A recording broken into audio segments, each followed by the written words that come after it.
Oke, bismillahirrahmanirrahim. Assalamualaikum warahmatullahi wabarakatuh. Waalaikumsalam warahmatullahi wabarakatuh. Baik, kita mulai ya kelas kita. Mungkin sebelum mulai, kemarin saya diingatkan oleh Bapak mantan dekan ya, yang pernah menjadi dekan Fakultas Psikologi ya, kalau bisa setiap mau kelas kita berdoa dulu ya. Jadi kita berdoa sesuai dengan agama dan kepercayaannya masing-masing. Berdoa dimulai.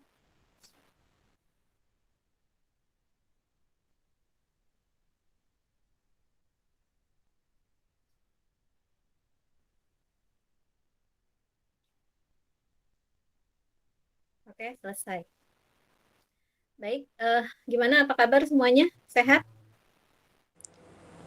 Alhamdulillah baik, Bu. Alhamdulillah baik. Alhamdulillah baik, Bu.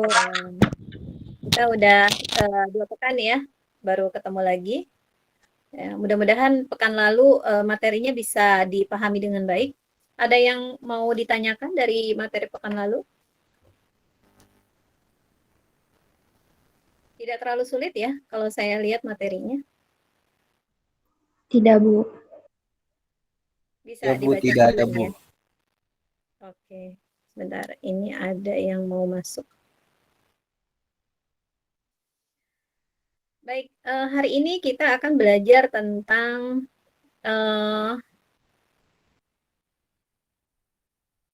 apa namanya? Tentang lateralisasi bahasa dan otak yang terbelah dua. Nah, itu apa itu ya? Jadi kita akan coba melihat fungsi-fungsi dari dua bagian otak ya, belahan kiri dan belahan kanan. Apakah ada perbedaan fungsinya atau tidak, dan bagaimana hubungan kerja di antara kedua otak tersebut. Ya. Saya share screen dulu sebentar.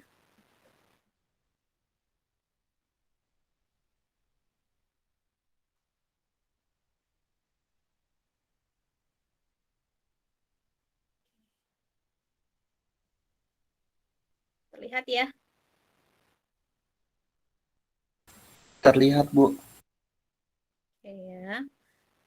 Tentang lateralisasi bahasa dan otak yang terbelah dua. Apakah semua yang ada di sini sudah membaca materinya?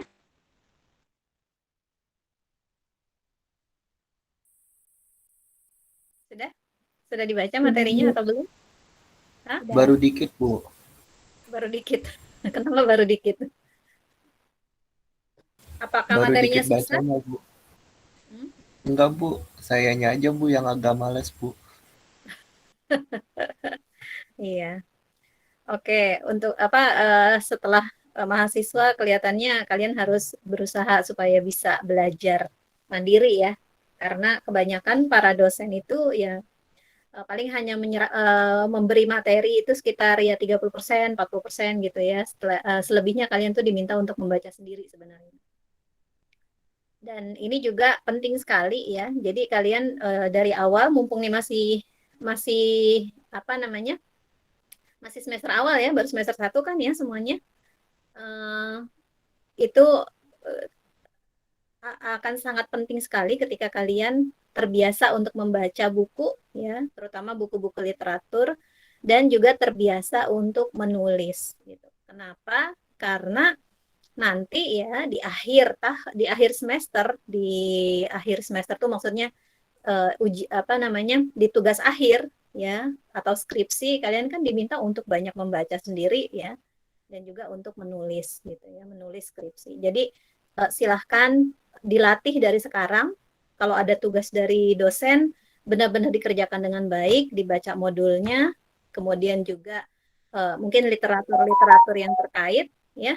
Nah, kemudian kalian juga berusaha untuk menulis atau menjawab pertanyaan ya dari kuis dengan baik seperti itu.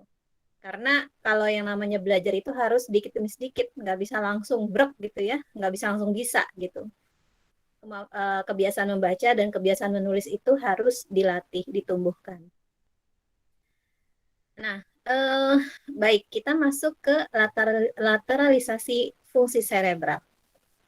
Oh iya, sebelum kita masuk ke sini ya, mungkin ada yang ingat bagian mana sih di otak kita yang bekerja terhadap pembentukan habit atau pembentukan kebiasaan-kebiasaan? Ada yang ingat nggak? Saya pernah menyampaikan mungkin di pertemuan keberapa gitu ya. Bagian otak kita kan ada banyak tuh ya. Ada lobus ya, lobusnya aja ada 4 ya. Kemudian bagian dalam otak itu ya, otak bagian dalam itu ada macam-macam. Ada otak emosi ya, amigdala, ada ganglia basalis, kemudian juga ada singulat ya, ada macam-macam lah ya di dalam otak besar kita ya. Di dalam otak besar kita kan ada otak yang kecil ya bagiannya. Dan itu punya fungsinya masing-masing. Ada yang tahu jawabannya?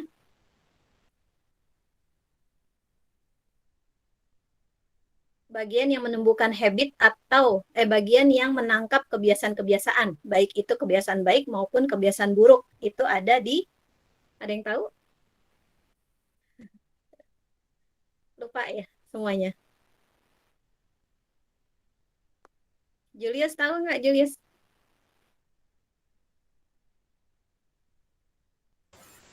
Di Ginomika bukan, Bu? Bukan. Ada G-nya tapi bukan itu. Ada G-nya ya? Ya, ada G-nya. Aulia ada? Aulia di sini? Ketua kelas ya. Tahu nggak Aulia?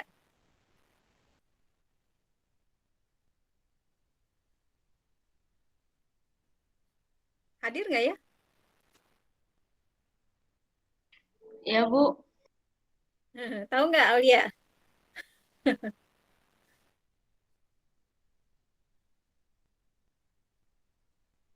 Lupa ya?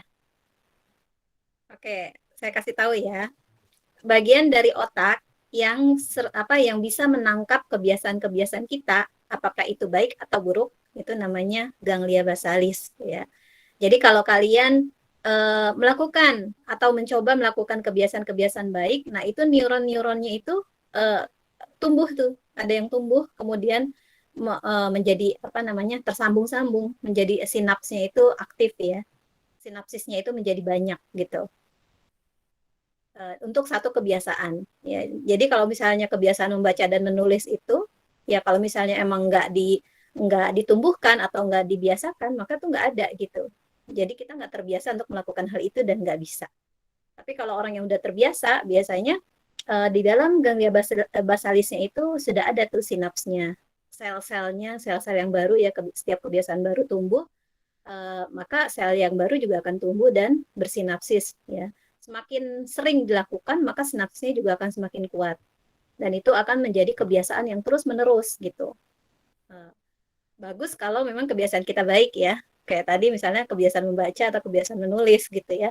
Tapi kalau misalnya yang dibiasakan adalah kebiasaan yang buruk ya, semakin kuat sinapsnya akan semakin sulit untuk menghentikan habit yang buruk tersebut. Makanya semua yang kita lakukan itu ternyata terkait dengan otak ya.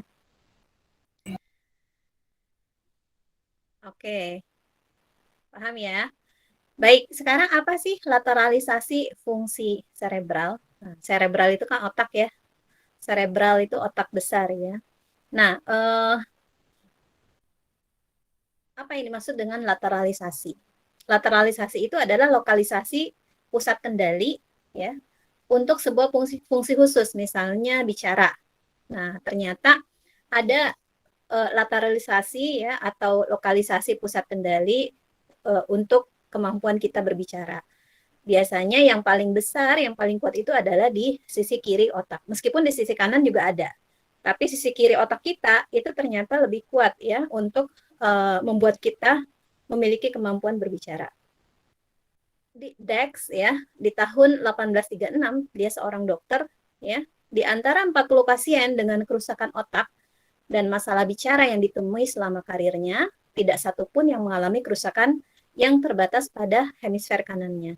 Artinya kebanyakan pasien-pasien ya, dari 40 pasien yang punya masalah dalam kemampuan bicara, maka yang banyak terjadi kerusakan itu adanya di otak kiri. Ya. Nah, sekarang kerusakan hemisfer kiri pada afasia dan apraksia. Ini ada dua jenis gangguan, ya, yaitu gangguan afasia dan juga apraksia, yang ternyata kerusakan itu adanya di hemisfer atau otak bagian kiri. Ya, kalau dilihat kan otak kita itu kan terbagi dua ya, kelihatannya terbagi dua. Ya, meskipun sebenarnya ada bagian penghubung di bawahnya. Nah, Paul Broca ya ini sangat terkenal, bahkan dia yang menemukan Broca's area namanya, maka karena penemunya Paul Broca maka disebut Broca's area di dalam otak kita ya. Di tahun 1861 pada 9 pasien afasia terdapat lesi hemisfer kiri yang melibatkan sebuah daerah korteks frontal tepat di depan wajah korteks motorik primer. Jadi di bagian korteks frontal kita, ingat front itu kan depan ya, jadi bagian otak depan, tapi sebelah kiri, dan tepat di bagian korteks motoris primer. Korteks motorik primer itu kalau kita lihat bagiannya di atas ya, di atas, tapi berarti di depannya gitu ya. Yang di tengah-tengah itu kan korteks motorik primer ya. Nah, di sini ada lesi itu kerusakan ya, atau mungkin masalah ya di dalam hemisfer kiri kita. Nah, itu temuan ini disebut dengan Broca's area. Nah, apa yang dimaksud dengan afasia? Afasia adalah defisit atau penurunan yang dihasilkan karena kerusakan otak terhadap kemampuan di bagian otak yang menghasilkan atau memahami bahasa gitu ya. Jadi kalau misalnya kerusakannya ada di Broca's area ini, maka kita akan mengalami afasia. Afasianya apa? Afasianya adalah kita nggak punya kemampuan untuk memahami bahasa atau kemampuan untuk menghasilkan bahasa. Kita nggak bisa ngomong, intinya gitu ya. Kalau kita ngomong, orang nggak bakal ngerti apa yang kita omongin. Kalau orang ngomong, kita nggak ngerti apa yang diomongin sama orang tersebut. Jadi itu namanya afasia, tapi khusus ya, namanya afasia Broca. Ya, afasia Broca kita nggak mampu memahami atau kita nggak mampu mengeluarkan kata-kata yang bisa dipahami oleh orang lain. Nah, kerusakan itu adalah di daerah Broca, ya, Broca's area. Nah, kemudian berikutnya Dr. Hugo Carl Lippmann ya di tahun 1900 pada pasien yang menderita apraksia juga hampir selalu berkaitan dengan kerusakan hemisfer di sebelah kiri. Terlepas dari kenyataan bahwa gejala-gejalanya bilateral atau di dua bagian otak ya, melibatkan kedua sisi tubuh gitu ya. Jadi ada penyakit yang ini sebenarnya apraksia itu pernah kita bahas sedikit ya di awal-awal di saat pertemuan pertama ya. Apraksia adalah pasien mengalami kesulitan melakukan berbagai gerakan bila diminta untuk melakukannya di luar konteks. Artinya ya. Close.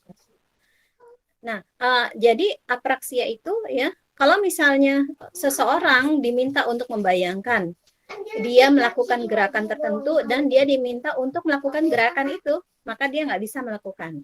Jadi misalnya tukang kayu diminta untuk memaku ya, melakukan gerakan memaku ya atau memalu ya, itu nggak bisa dilakukan kalau nggak beneran gitu. Tapi kalau misalnya dia sedang mengerjakan tugas-tugasnya itu bisa. Ya, dia bisa melakukannya dengan baik. Tapi kalau di luar konteks itu, di luar kejadian yang sebenarnya, dia nggak bisa membayangkan dan nggak bisa melakukan sesuai dengan gerakan yang dibayangkan itu. Gitu. Nah, dua penemuan ini memunculkan konsep dominansi cerebral. Jadi ada bagian otak yang dominan gitu. Otak kiri memainkan peranan khusus dalam mengontrol perilaku dan kognitif yang kompleks, dan yang lainnya hanya memainkan peran kecil. Ini zaman dulu ya, orang-orang berpikir seperti ini. Jadi otak kiri itu dia dominan, ya, hemisfer dominan yang dipakai untuk berpikir, untuk menganalisa, untuk melakukan sesuatu ya yang sulit gitu ya. Dan otak kanan itu adalah hemisfer yang minor, yang nggak terlalu dominan, yang sebenarnya nggak terlalu, ya kalau orang dulu ya bilangnya otak kanan itu nggak terlalu penting fungsinya gitu ya. Nah, apakah benar demikian ya? Nah, baik. Sebelum kita masuk ke pembahasan apa sih fungsi otak kiri dan otak kanan, ya, kalian kan sebenarnya mungkin udah pernah mendengar ya, kamu itu orang yang otak kiri gitu misalnya, atau orang-orang seni itu otak kanan gitu ya. Orang-orang yang suka matematika, orang-orang yang suka analisa segala macam itu adalah otak kiri ya.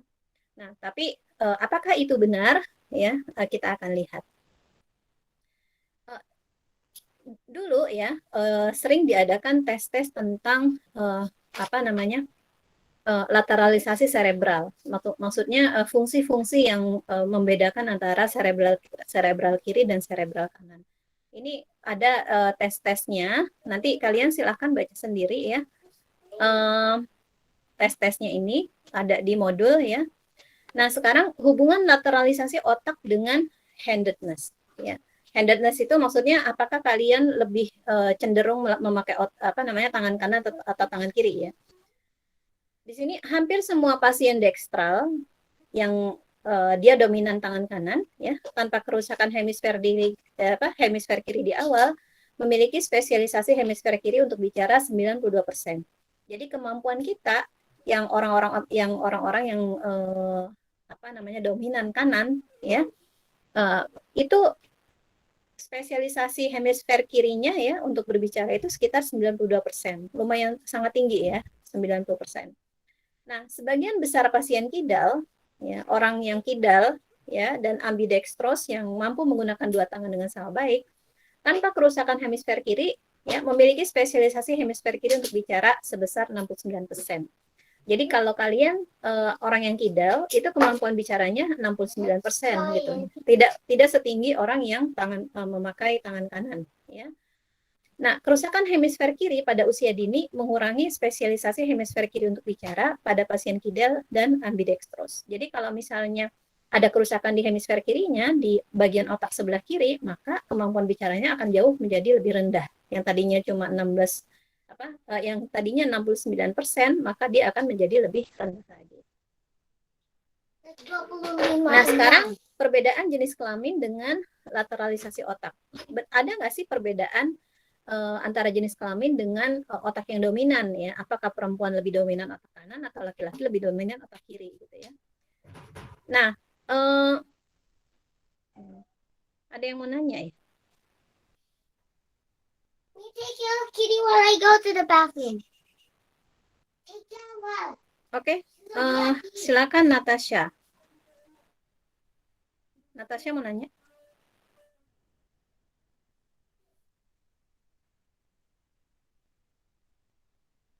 Natasha ya? Natasha yang mau nanya, ini ada raise hand. Maaf Bu, saya tadi lagi di luar mau kepencet. Oh, kirain ada yang mau ditanyain. Baik. Iya, baik. Nah, sekarang apakah otak laki-laki itu dominan yang kiri dan misalnya perempuan itu lebih dominan yang kanan ya? Nah,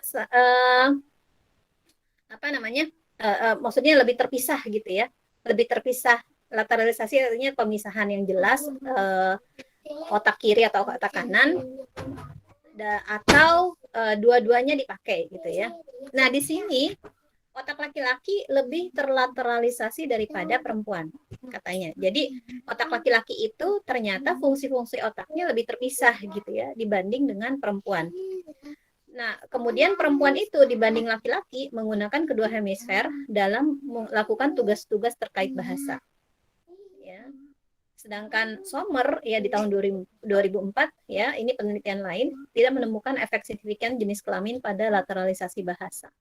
Nah, sebenarnya otak laki-laki dan otak perempuan itu ya ternyata bagian yang menghubungkan antara otak kanan dengan otak kirinya lebih tipis ya. Otak laki-laki itu lebih tipis dibanding dengan otak perempuan.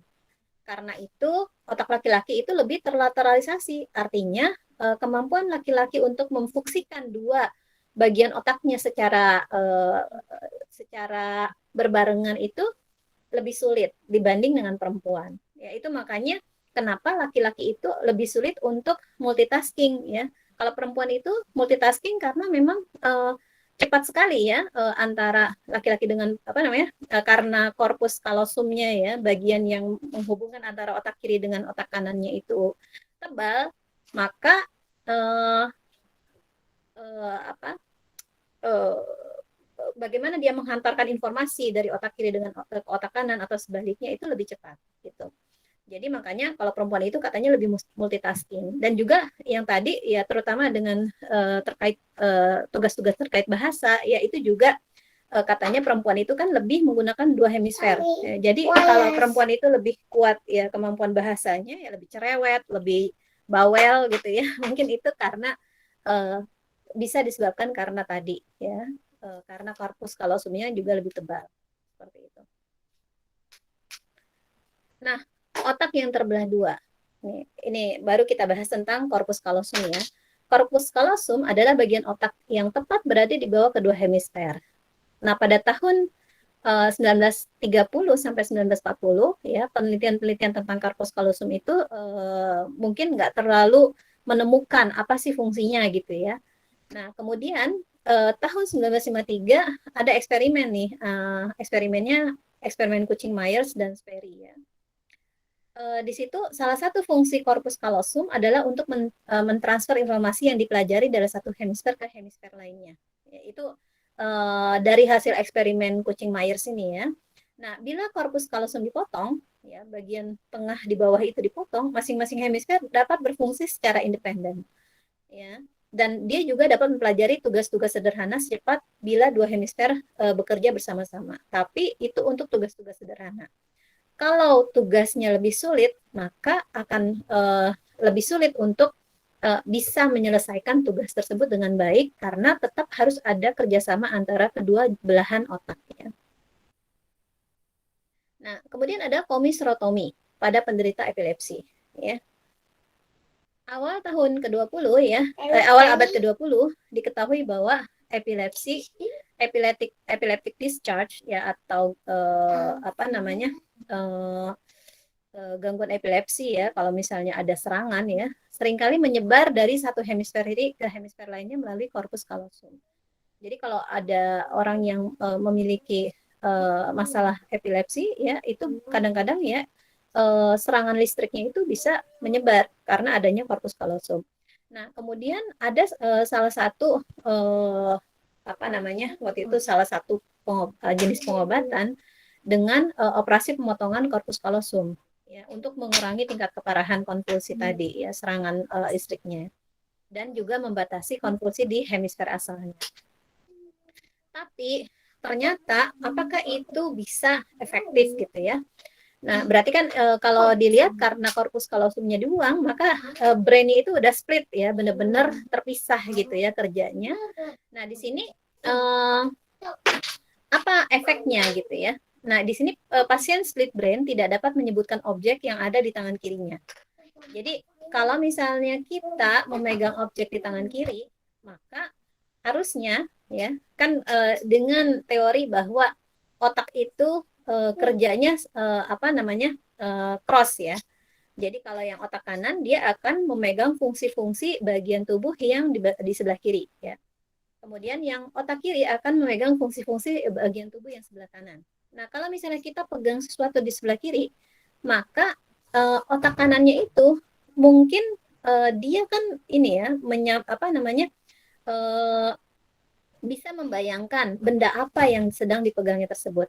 Tapi karena fungsi bahasa adanya di otak, maksudnya kalau tangan kiri berarti otak kanan ya, fungsi bahasa adanya di otak kiri ya, sebagian besar, maka dia sulit untuk mengungkapkan benda itu apa gitu. Nah kan kalau otak kanan itu biasanya untuk membayangkan gitu ya, nah otak kiri itu fungsinya ada fungsi bahasa.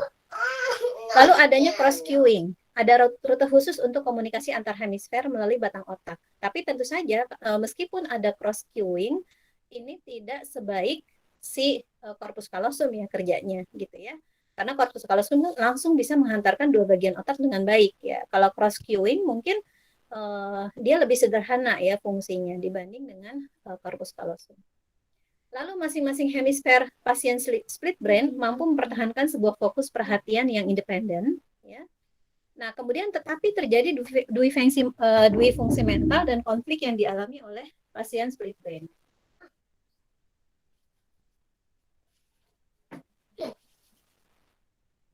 Bentar ya, saya lihat dulu ini ada kasusnya di halaman 514 tentang split brain.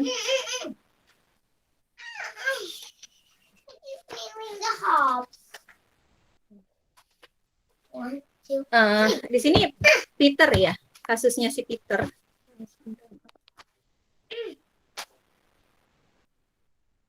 Oke.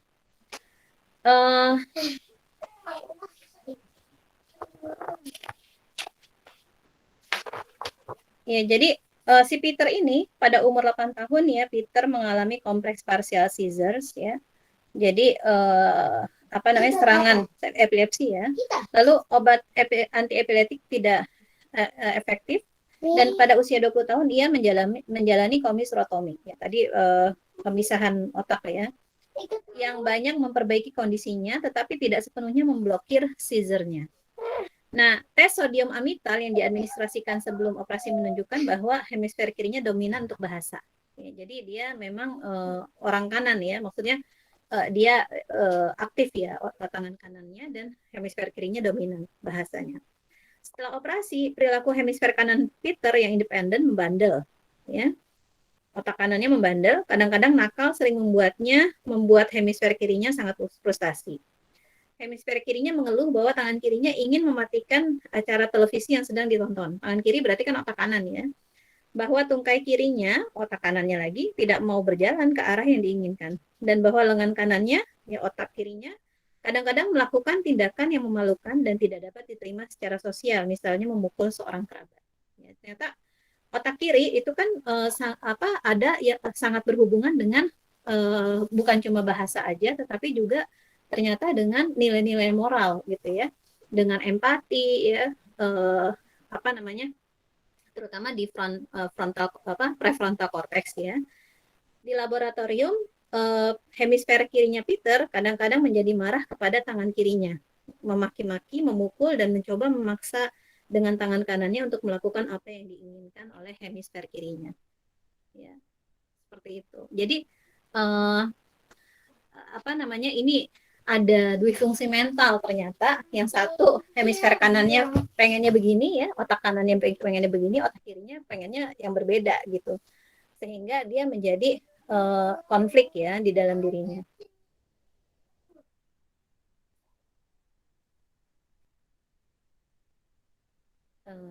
Kelihatannya agak ngeheng, bentar ya. Ikat sendiri. Bentar ya. Saya tadi sempat mati jadi dia bermasalah.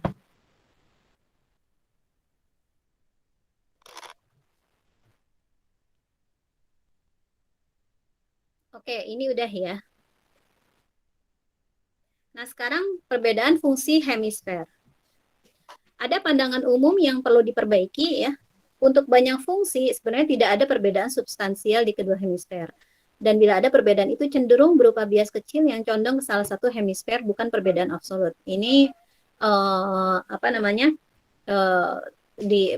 kalau misalnya ada yang punya buku, coba dicek bukunya tabel 16.1. Nah, ada bukti perbedaan kecil dari fungsi hemisfer, misalnya pada tes pendengaran dikotik ya, subjek yang dominan hemisfer kiri untuk bahasa cenderung mengidentifikasi lebih banyak digit pada telinga kanan daripada telinga kiri. Tapi keunggulannya hanya sedikit saja, yaitu 55-45%. Pada split brain, hemisfer kiri ya yang dominan untuk bahasa, tetapi hemisfer kanan dapat memahami banyak kata dan kalimat yang sederhana yang diucapkan secara lisan maupun tertulis. Ya, tapi ini orang-orang split brain ini kalimat-kalimat yang bisa dipahami adalah kalimat yang sederhana, ya, bukan kalimat kompleks. Pada pasien split brain, kemampuan bahasa hemisfer kanan mereka sebanding dengan kemampuan bahasa anak prasekolah. Ya. Jadi kemampuan bahasa anak prasekolah itu mungkin berapa ribu kata gitu ya. Tapi tentu saja tidak bisa dibandingkan dengan orang-orang yang misalnya orang dewasa yang dia udah kuliah tapi kemudian mengalami split brain ya. Otaknya harus tadi ya karena mungkin kasus-kasus tertentu harus dipotong gitu ya. Maka dia akan mengalami penurunan dari kemampuan bahasanya. Contoh-contoh fungsi lateralisasi fungsi cerebral, misalnya gerakan-gerakan ipsilateral lebih besar di hemisfer kiri daripada hemisfer kanan. Siapa yang minta masuk?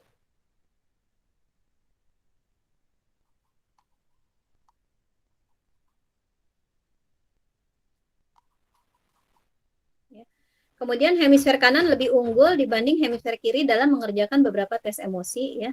Ternyata hemisfer kanan itu lebih unggul untuk tes-tes emosi ya. Nah, kemudian telinga kanan ya yang berarti hemisfer kiri unggul dalam persepsi digit sementara telinga kiri atau hemisfer kanan superior dalam persepsi melodi. Jadi yang lebih ke seni itu ternyata memang lebih bisa ditangkap oleh otak kanan. Hemisfer kiri memainkan peran yang lebih besar dalam ingatan untuk materi verbal, hemisfer kanan untuk materi non-verbal. Sedangkan hemisfer kiri, interpreter yang berusaha untuk memahami kejadian-kejadian yang dialami. Nah, kemudian ada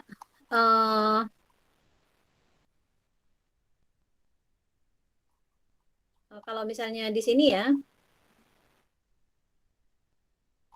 kalian kalau di modul itu ada fungsi-fungsi dari bagian otak kanan dan otak kiri ya.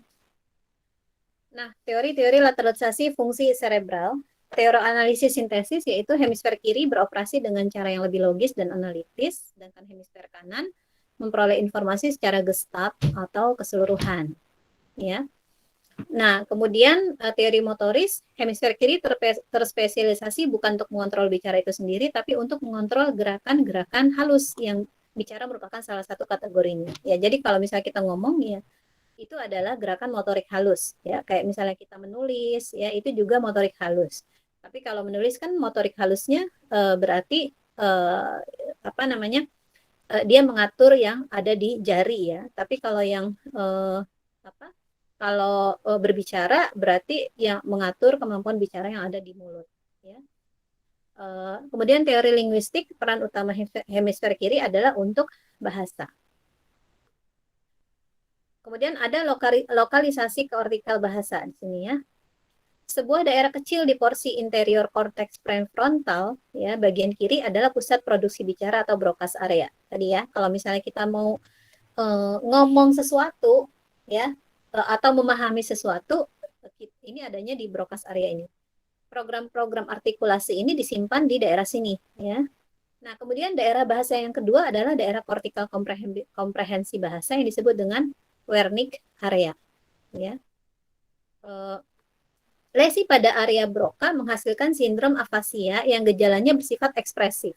Jadi di sini kita bisa ngomong normal ya, tertulis atau lisan yang tetap bermakna meskipun ini sulit sekali ngomongnya. Kita lamban, berat, terpotong-potong dan diartikulasikan dengan sangat buruk sehingga orang tuh nggak ngerti apa sih yang kita omongin ya.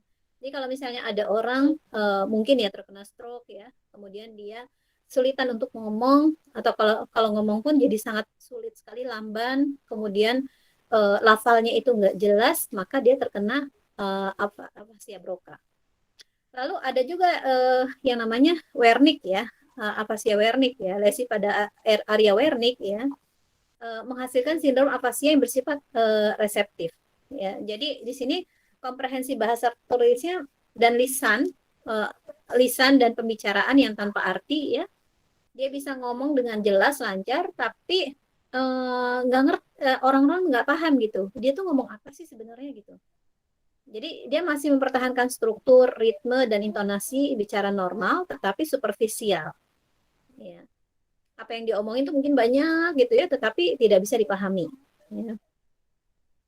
Aleksia dan agrafia adalah kerusakan pada jalur-jalur yang menghubungkan korteks visual dengan angular gyrus kiri ya. Angular gyrus kiri di sini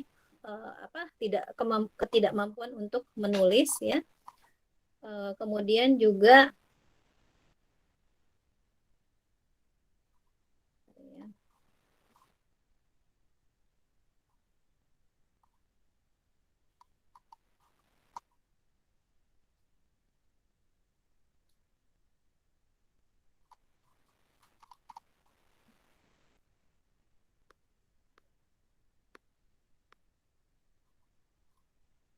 Suaranya kok hilang ya?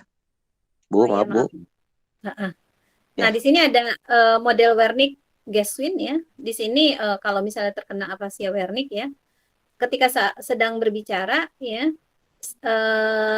ya maksudnya model Wernicke ya untuk pemahaman kemampuan untuk mengeluarkan kata-kata dengan agar bisa dipahami oleh orang lainnya. Di sini saat berbincang, sinyal auditori diterima oleh korteks auditori dan dikondisikan ke Wernicke area, tanpa sinyal-sinyal dipahami. Lalu sinyalnya dipahami, respon diberikan, ditransfer ke Broca area. Lalu sinyal mengaktifkan program artikulasi yang sesuai dan mengaktifkan korteks motorik primer. Jadi kalau misalnya kita lagi ngomong ya, lalu ada ini kan, ada sinyal auditori itu diterima oleh korteks auditori kita, lalu dikirimkan ke Wernicke area. Ya, Wernicke area diolah kan di situ, kita paham apa yang dia omongin ya. Kemudian juga ketika kita paham, kita juga ingin memberikan memberikan respon kan, memberikan respon sesuai dengan apa yang kita pahami itu ya. Kemudian setelah kita paham, respon juga udah siap, maka itu ditransfer ke daerah Broca's area. Broca's area itu kan dekat sama korteks motorik ya, korteks motorik primer. Nah, lalu di sini akan mengaktifkan korteks motorik primer dan akhirnya membuat kita bisa ngomong tadi dengan motorik halus dengan mengaktifkan motorik halus kita ya, sehingga kita bisa merespon kata-kata dari orang lain yang ada di depan kita. Orang yang di depan kita juga memahami kita gitu ya. Ini adalah model Wernicke-Gueswin ya, bagaimana kita bisa merespon pembicaraan orang lain. Nah, di sini ketika kita membaca suara keras ya, dengan suara keras isi diterima oleh korteks visual primer. Jadi kalau kita baca kan itu masuk ke dalam mata kita ya, masuk ke korteks visual primer ya, bagian otak yang memang menerima rangsangan-rangsangan dari visual. Lalu diterima gyrus angular primer yang menerjemahkan bentuk visual kata tersebut menjadi kode auditori. Ya, jadi dia berhubungan juga dengan bagian auditori kita di bagian samping ya, korteks ya pokoknya bagian samping otak kita ya. Kemudian ditransmisikan ke Wernicke area. Ya, Wernicke area juga adanya di situ ya, di bagian samping kiri kita ya, memicu respon yang tepat masing-masing ke Broca area ya. Jadi ditransfer ke depan ke prefrontal cortex kita. Lalu korteks motorik ditransfer juga ke korteks motorik ya, untuk memunculkan bunyi bicara yang sesuai. Jadi kalau misalnya kita baca dengan suara keras ya, maka itu yang terjadi ya. Makanya sebenarnya akan sangat baik sekali kalau kalian ya, kalau sering-sering berlatih membaca dengan suara keras. Saya ingat waktu di Jepang itu sempat berkunjung ke salah satu sekolah dan mereka itu mempraktekkan itu gitu, membaca dengan suara keras masing-masing gitu, setiap anak. Memang berisik jadinya kelasnya itu gitu ya, tetapi itu melatih anak-anak untuk bisa mengeluarkan suara dengan cara yang benar. Ya, ketika mereka membaca dengan suara keras, maka kan mereka jadi ngomong itu ya dengan kata-kata sesuai dengan huruf yang mereka baca gitu kan. Seperti itu. Dan itu mengaktifkan otak ya tadi Broca dan Wernicke-nya mereka gitu. Di sini ada afasia Broca ya, komprehensi normal, tertulis dan lisan yang tetap bermakna, tapi lamban ya, sulit untuk ngomong ya, sulit untuk terpotong-potong ya, diartikulasi dengan sangat buruk tadi. Lalu ada afasia Wernicke, komprehensi bahasa tertulis maupun lisan, dan pembicaraan yang tanpa arti tapi masih mempertahankan struktur, ritme, dan intonasi bicara normal superspesial. Jadi kalau misalnya yang bermasalah ya, atau yang rusak adalah di bagian wernicnya, orang bisa ngomong macam-macam tapi dia ngomong itu ya cuma ngomong doang gitu, tidak ada intinya gitu, tidak ada makna yang terkandung di dalam pembicaraannya. Oh, di sini ada ya. Afasia konduksi adalah komprehensi dan pembicaraan spontan, sebagian besar masih utuh pada pasien, namun mereka akan mengalami kesulitan untuk mengulangi kata-kata yang baru saja didengar. Jadi kayak misalnya kita nih saya lagi habis nerangin ya, tapi kemudian baru aja diterangin, tapi sebenarnya udah paham, tapi terus dia bingung untuk mengulangi kata-kata tersebut gitu ya. Lalu ada aleksia ya, tadi belum dibahaskan aleksia, cuma disebutkan doang ya. Aleksia atau ketidakmampuan membaca dan agrafia ketidakmampuan menulis merupakan efek dari kerusakan pada jalur-jalur yang menghubungkan korteks visual dengan angular gyrus kiri. Jadi ada jalur-jalur yang rusak di sini ya, yang hubungan antara korteks visual atau lobus bagian belakang ya, lobus occipital ya, dengan angular gyrus kiri. Nah, kemudian ada yang namanya disleksia. Disleksia ini adalah kesulitan patologis dalam membaca. Ini mungkin kalau misalnya kalian nanti akan jadi psikolog sekolah atau psikolog di bidang pendidikan ya, kalian mungkin akan banyak menerima kasus-kasus seperti ini. Karena di sini kebetulan saya juga pernah ketemu satu ya, jadi udah ada kelas 5 tapi masih belum bisa baca sama sekali gitu ya. Nah, ini disleksia namanya. Disleksia adalah kesulitan patologis dalam membaca yang bukan diakibatkan oleh defisit visual, motorik, atau intelektual secara umum.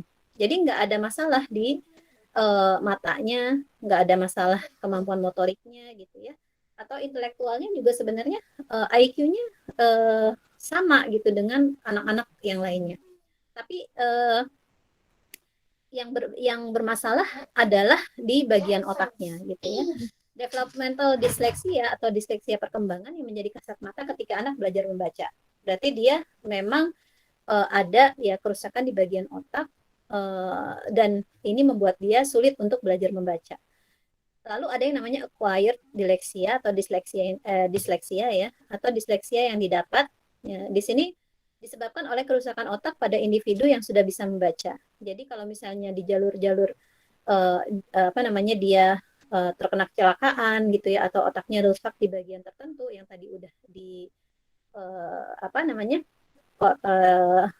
jalur-jalur yang menghubungkan korteks visual dengan angular gyrus kiri ya, maka dia akan mengalami disleksia meskipun sebelumnya dia bisa baca dengan baik ya.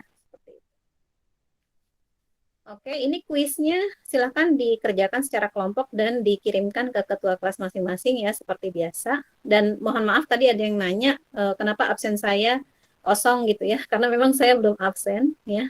Ini karena absennya itu manual gitu. Jadi rencananya akan saya absen hari ini. Oke, sampai sini ada yang mau ditanyakan? Bu, itu deadline-nya hari Minggu ya, Bu? Iya betul, hari Minggu.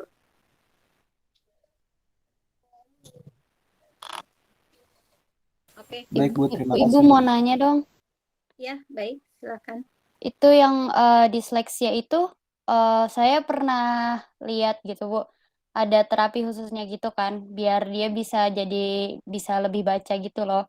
Itu kalau ada orang yang disleksia terus nggak diterapi, kira-kira dia ada kemungkinan untuk baca nggak ya?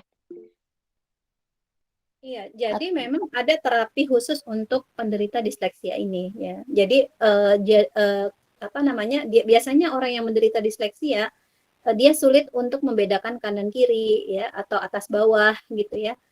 Dan dia juga ada kecenderungan untuk sulit untuk melihat arah ya. Tadi kan kiri kanan dia bingung ya. Jadi kalau misalnya dia ditempatkan di satu daerah kemudian tidak ada tanda-tanda yang bisa dia bisa dia pahami, kemungkinan dia akan tersesat. Jadi orang-orang seperti ini mudah sekali tersesat gitu ya.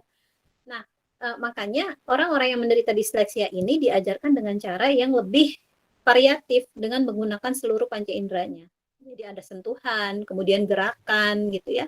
Jadi dia diminta untuk mengaktifkan semua panca inderanya ketika belajar huruf ya. dan itu akan meningkatkan kemampuan dia untuk membaca. Latihan ya, dalam latihan membaca. Nah, tapi kalau misalnya nggak dilatih ya dibiarkan begitu aja, dia akan terus nggak bisa baca gitu. Jadi memang harus bersabar.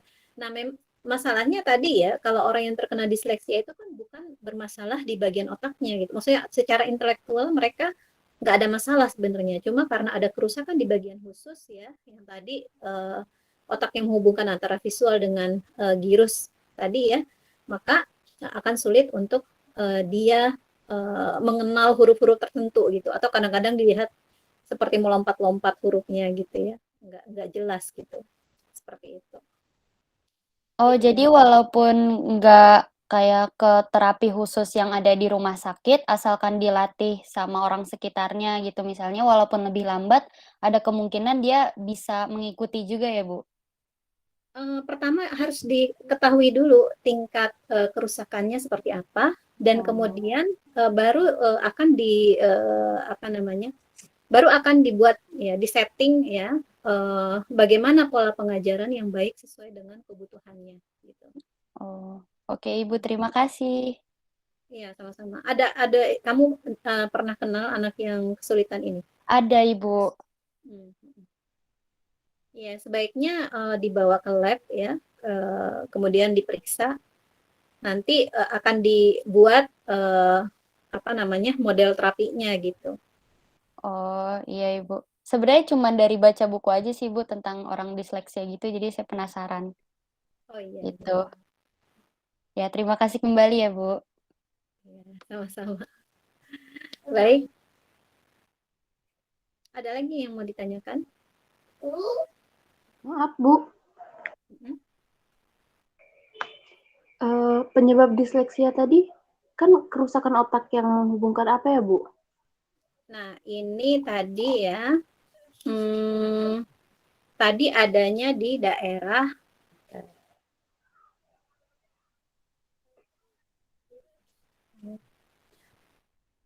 yang menghubungkan korteks visual dengan angular gyrus sebelah kiri ya. Jadi korteks visual itu kan berarti di lobus occipital ya, bagian belakang ya. Kemudian masuk ke angular gyrus kiri. Jadi ada jalur yang menghubungkan antara keduanya gitu ya. Nah, jadi dia akan sulit untuk mengenali huruf karena memang jalur untuk untuk apa yang dia lihat dengan pemahaman dia gitu ya. Kalau kita kan misalnya yang tadi ya yang model Wernicke itu ketika kita membaca gitu ya, maka diterima gyrus angular primer yang menerjemahkan bentuk visual kata tersebut menjadi kode auditori. Nah, ini yang tidak bisa dilakukan oleh orang-orang yang disleksia tadi. Mungkin kamu bisa lihat slide-nya, slide halaman 18 itu ya. Proses bagaimana kita bisa membaca ya, terutama ya. Dengan tadi ya membaca. Nah, kalau misalnya ini sambungannya nggak bagus ya, maka akan kesulitan untuk memahami tulisan tersebut gitu. Ya, di gyrus angular primer.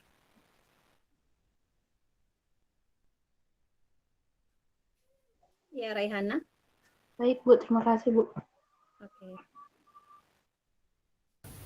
Bu, maaf saya izin bertanya. Iya, silakan. Kalau seumpamanya afasia Broca terjadi pada anak kecil itu penanganannya gimana ya, Bu? Afasia Broca. Ya, tadi dia sulit apa yang menyebabkan terjadi afasia Broca? Karena kecelakaan? Enggak, jadi tuh dari kecil kan dia umurnya itu